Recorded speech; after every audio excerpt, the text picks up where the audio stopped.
What's going on, Paisanos? V here, coming at you guys, well, another market watch today. I'm going to be playing Yu-Gi-Oh! Master Duel for the next 3 days in a row, and I need your help to go into my Twitch stream and hang out to keep me awake. Gonna sleep today, majority of tomorrow, and then get ready for this event. Guys, this is Yu-Gi-Oh! Stage 2, when it goes to represent America in Worlds, allegedly.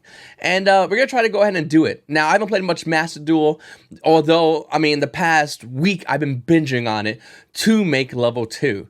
11 p.m. Eastern Standard Time. You're gonna wanna go over to Twitch TV, YGOPaisano, links will be down in the description.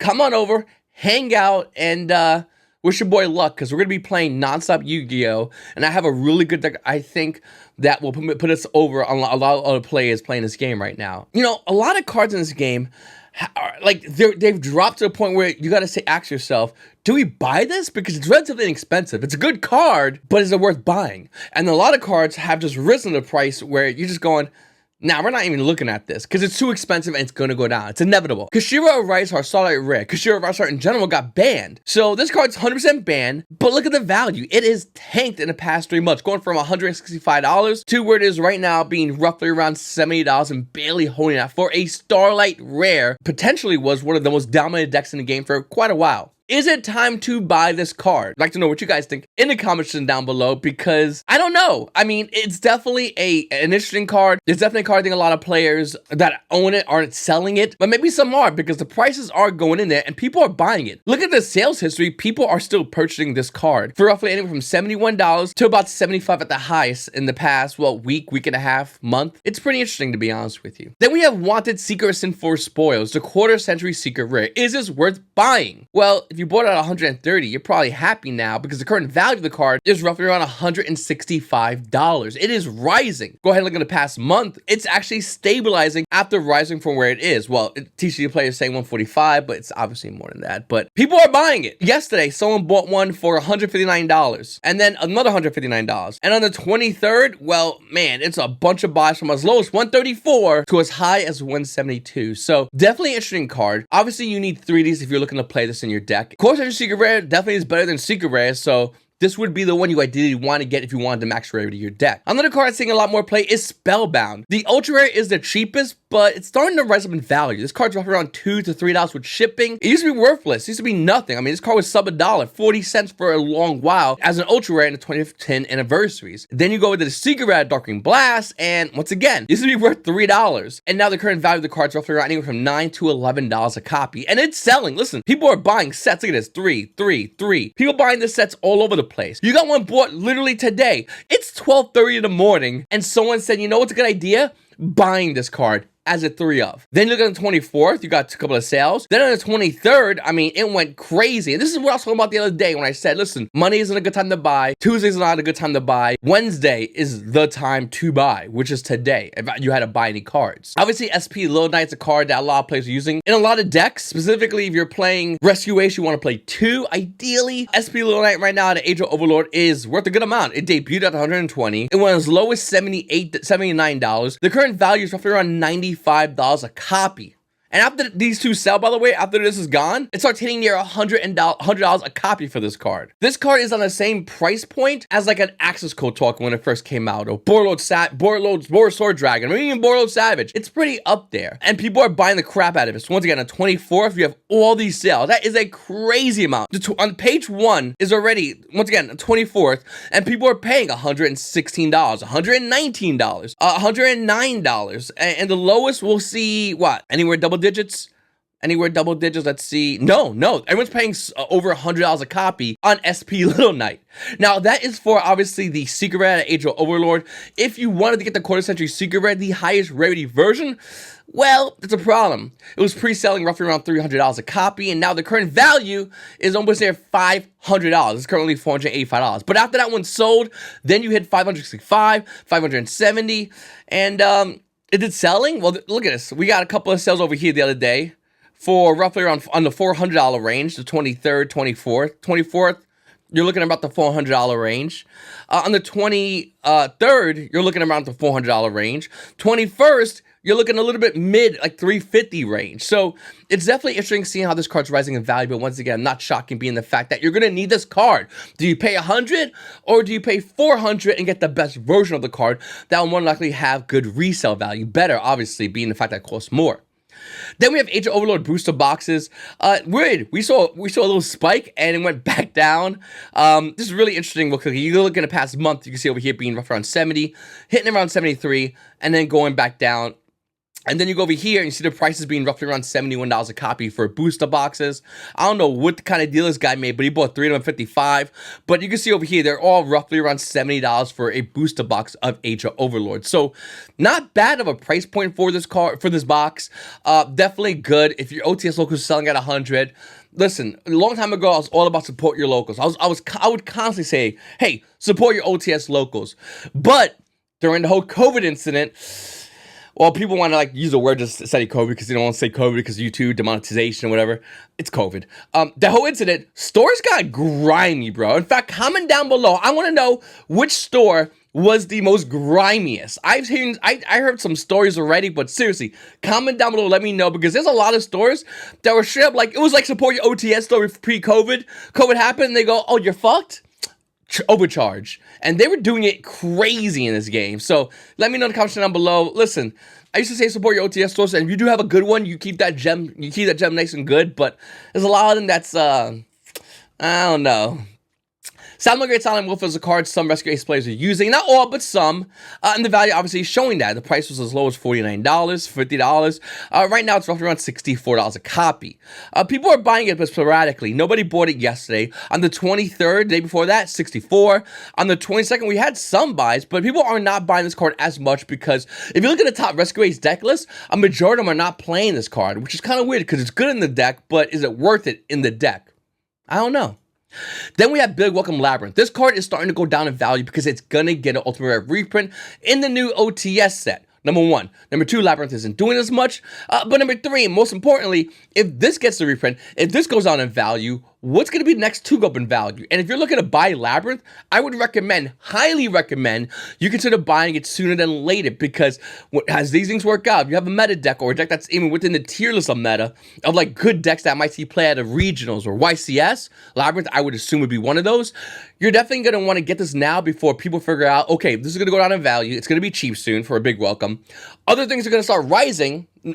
Players will find out what else is hard to get, and they're going to jack that up. So up to you what you want to do with that, but I would definitely recommend you could do it sooner than later. Big Welcome Labyrinth, once again, used to be about $6. In the past month, you probably get a better look into it. It started dropping in value. The current value is still roughly around $19.50. People are still buying the card. You can see it over here. There's still buys, but is it worth buying right now? I don't know. I mean, that's pretty rough to say because, let's be honest with you, there's a good chance that when the Ultimate Rare comes out, this will go lower. Will it stay low? That's another question for another day. But it will go low, no doubt in my mind. Then we have Small World. So this card isn't seen play in as many decks as was. Risk Race used to use Small World in order to not buy Pot of Prosperity because they used to be like $50. But Small World's still a great card. And I think a lot of players are kind of forgetting about how freaking crazy this card is. This card is absolutely insane. I mean, you got the Pharaoh's God version, which is roughly around $4 for the Prismatic Secret Rare. Absolutely gorgeous. People are buying it. 24. Once again, people are buying it. Okay, you can see it over here. And then, and the card's roughly around $4, $5 with shipping. And then you go ahead to the original print version. It's one I own, to be honest with you. Prismatic's nice, but original print, especially at the same rarity, is better in my opinion. That version is selling for a little bit more money, so it's about $6 a copy. Now, once again, you can do whatever you want to do with information. I just think this is a card that's going to see more play in the future of this game. I think this is a great card, highly undervalued, and I think a lot of players, once a deck comes out that this card kind of flows really well in, it's going to be in the deck, so keep an eye out for this card. It's definitely a card you want to get for your deck. All right. So, it's so weird, because normally you see a deck like Rescue Ace, arguably the best deck in the game, arguably. And then players start buying cards of Rescue Ways. We talked about this the other day. The core cards started spiking in value. Some of them even held at high value. But then other cards that go in Rescue Ways normally have good value. Like Heat of the Fire Charmer Blaze should be a $500 to $600 card. It should be that. Looking at it right now, Hita has went down to roughly around $270. The last sell on TCG Player was on the 8th. Okay, that's almost a month away for about $250. On the 4th, once again, the day before that, listen, 4 days before that, it's roughly around $260. It's been holding a $250 for a while. It's been going down for a while. The price did go up a little bit, but it's starting to go back down. It's currently roughly around $249, $250 roughly for a Starlight Rare Heat of the Fire Charmer. Now, once again, if you want to get your Rescue Race deck max rarity, you need one of these. You're going to want to grab it. Number one. Number two, Charmer cards, Starlight Rares, historically speaking, have had good value, held good value as well. I think, personally, Yu-Gi-Oh! Players that own these Starlight Rares and most Starlight Rares are worried about a Core Century Rare reprint. If that was to happen, obviously, your Starlight Rare would take a hit. Now, here's the question. Will they be permanent or later? I think it's going to be, I think the card goes back up after the hit, but it goes, nevertheless, it will take a hit. Same thing like Triple Tactics Thrust. This card, Triple Tactics Talents, this card is always around the $700 range. I bought my playset when it was around $400. The current value is roughly around $475 because the people are like, hey, listen, there's a chance that this can get a reprint as a quarter century. That can lower the value. Now, we talked about this yesterday. Actually, I'm going to look into it right now because I want to show you something. It's really important. Mascarena. So we talked about this yesterday, I believe, about Ivy Mascarena. Maybe we talked about Appaloosa. So what we have here is Ivy Mascarena Starlight Rare. Now, it did get a Core Century Rare reprint, and it's been falling. Look at the past 6 months. I mean, it debuted 278. It's never went past that for the Core Century Rare version of Ivy Mascarena. It looks really good, to be honest with you. I seen one of these the other day. The artwork looks better than the Starlight Rare. It looks more pronounced. The lettering looks goofy, but the artwork on it looks pretty good. The value of this card is roughly around $200 a copy. Now, you compare that to the, Starlight Rare version of Ivy Mascarena, which I remember used to always be roughly around $700 as well, and you got something else weird happening. So it's roughly around, TCG Place is roughly around 13. Maybe I wasn't looking at it all the time. It was also 14 during COVID. It was at peak $1,700. But in the past month, it's slowly been going down. But it's still $900. And here's what I want to bring to you guys watching this video. Not everyone has $900 burning a hole in their pocket. But what I want to say is, I do think cards like Ivy Mascarena will start going up in value the minute it starts seeing more meta play. Specifically, the Starlight Rare version of this card, because it's harder to find than the Quarter Century Rare. Quarter Century Rare looks nice, but the Starlight Rare is a higher rarity. And I think people are trying to get the deck's max rarity are always going to respect the highest rarity and not take shortcuts. If you're paying a couple of grand to your deck for max rarity, you're not going to take a shortcut for 200 when you want the best of the best of the best. It just doesn't work that way. And I think a lot of people, including Konami, realized when they did Stardust Dragon so many times over and over and over again that the Ghost Rare is the best version because it's the hardest to find version. CR Stardust Dragon right now is still going up in value. I mean, first edition version is rising. But if you look at the past year, it's trying to just basically break even at its all-time high for the first edition version. In fact, the unlimited version has been going lower. You can see it over here in the charts. And people obviously aren't buying it as much because it's a relatively expensive card. But look at it. Unlimited, $81. And if you want to get a first edition version, it's $170, which isn't bad. But the price is $180. And I do think it will surpass that eventually. But it's not going to get near Ghost Rare. It's not going to get near Starlight Rare.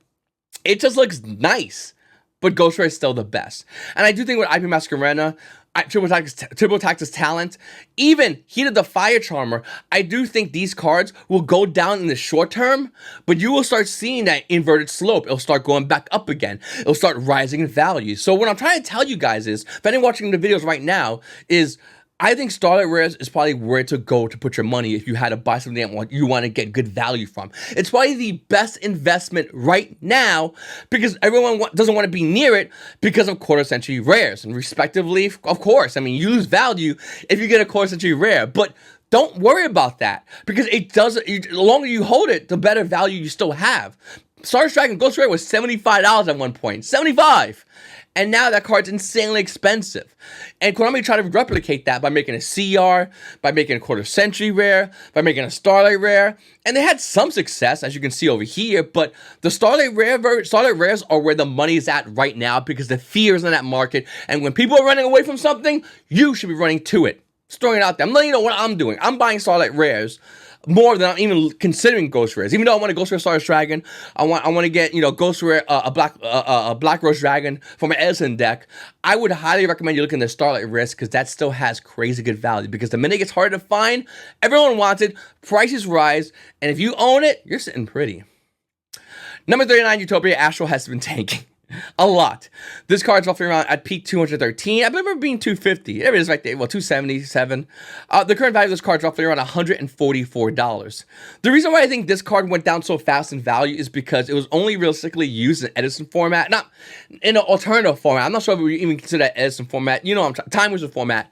And the thing is, that format isn't being played as much, so it's not being played as much. People don't want to spend that much money in it. People don't want to spend that much money in it. The value does go down. Is it a good-looking card? Absolutely. But is it worth buying? Probably not now. It's still going down in value.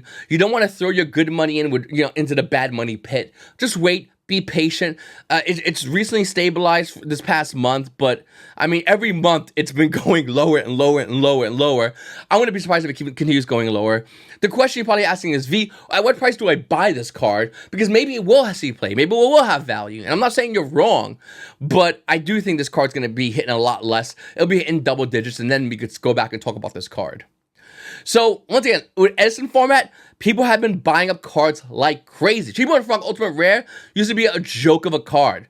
In the past year, it's held good value at first edition, but more importantly, when it's hard to buy first edition, people come back in and buy the Unlimiteds. People always ask me when I go to events, people say, V, is that a good value for Unlimiteds? All of them have good value if they're hard to get. And with Treborn Frog, the first edition is so expensive, the only thing you have, the only value left is right now unlimited $78 for an Ultimate Rare Treborn Frog. That's good value. When you go to the first edition version, it's double for the same exact card. Now listen, I think a first edition Treborn Frog is gorgeous. It's really gorgeous, but is it worth double and unlimited? I don't know about that.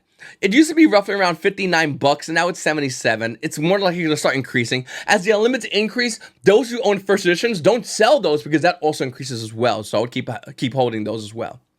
And if you don't own either, just wait because this is insane. This is too much. Forbidden Droplet Ultimate Rare. Forbidden Droplet itself fell out of the meta not too long ago, and it's slowly starting to creep its way back into the game. But it's not saving the price point. This card used to be $200. You can see over here in the past 3 months, it's $173. Look at the card price right now. It's roughly around $98 for an Ultimate Rare Forbidden Droplet. Why?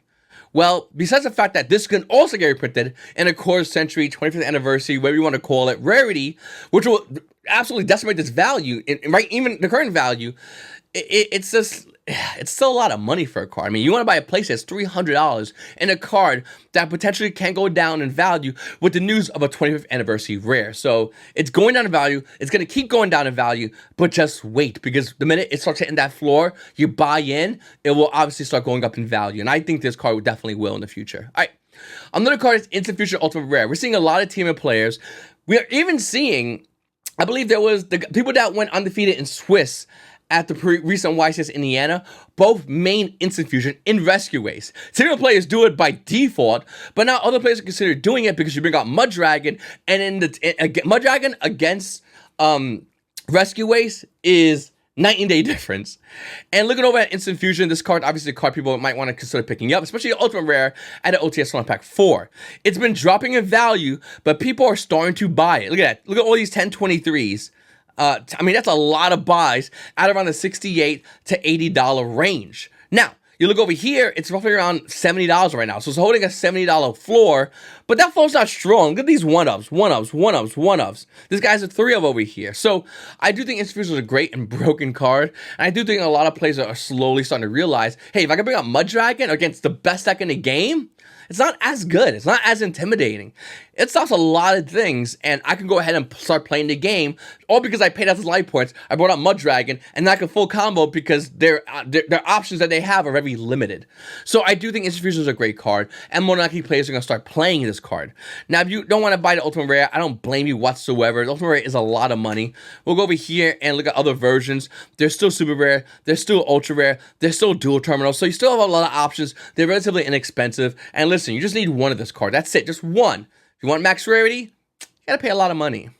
Guys, make sure to go to my website, YGOPaisano.com. I really appreciate it, guys. Got a lot of absolutely gorgeous field centers. People are buying every single day. I'm just reminding anybody and everybody that I have these field centers. They are selling out. You can see over here, this absolutely gorgeous Evil Twins, Kisses of Kill, and Leela Black Edition. This bad boy sold out, and there's a lot of them that have been selling out. I forgot... I really wish I could remember the ones that sold out today, but some did sell out today. They are selling out. Eventually, I'll put a little order through, but get these while they're still around. These are trade bait. People always buy these whenever they see these, or people always ask you where you got them from. Let them know. YGOPaisano.com. Guys, like I said, I really need you guys. I need your help, all right? Give me your energy. I'm going to be playing in the second stage of the Master Duel for 3 days straight. It's going to be a lot. It's going to be a lot of focus. It's going to be a lot of Yu-Gi-Oh! But I'm really excited about it because I think I have the most best underdog deck, the most best deck that nobody's really looking at right now. Because the best deck in Master Duel is Purely or Kashira's, and I'm not playing that deck. I've been beating those decks to get to be done with stage 1. In stage 1, I played a ton of Purely and Kashira's, and I think I dropped one game to Kashira's because I bricked.